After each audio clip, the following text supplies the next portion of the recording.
तेल किसी भी काम का नहीं रहता तो आसिया इस मौके का फायदा उठाने की कोशिश करती है और तारा और राहा को उसका से बाहर निकाल देती है।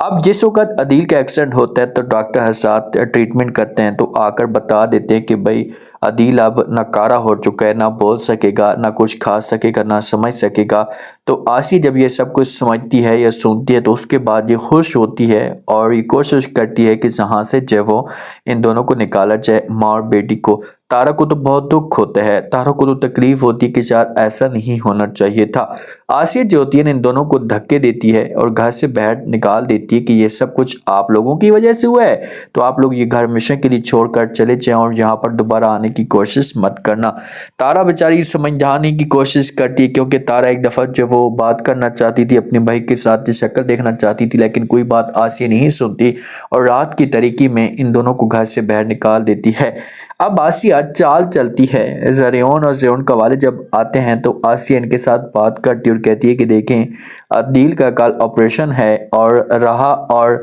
जो तारा है, माँ और बेटी बहन को अपने पास होना चाहिए था, भांजी को अपने पास अपने मामू के पास होना चाहिए था, लेकिन इन लोगों को कुछ पता ही नहीं है कि ये कहाँ पर चले गए हैं। रोन वालों को इस बारे में समझना चाहिए था ना कि यार कभी भी राहा और तारा ऐसा काम नहीं कर सकते। आसी वहां पर टांस करती है कि देख लिए कि ये लोग थे मुफाद परस्त, जब इनका मुफाद निकला तो उसके बाद इसे हमेशा के लिए अपने भाई को जो वो छोड़कर चली गई है।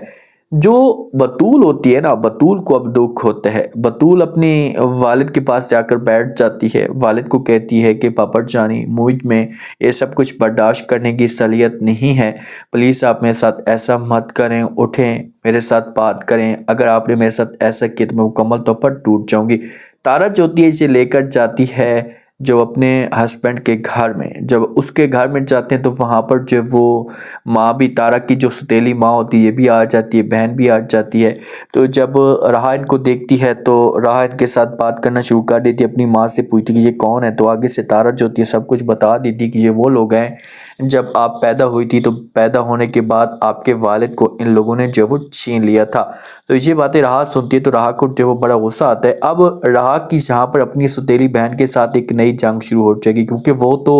और तरह की है और राहा को ये सब कुछ अच्छा नहीं लगेगा।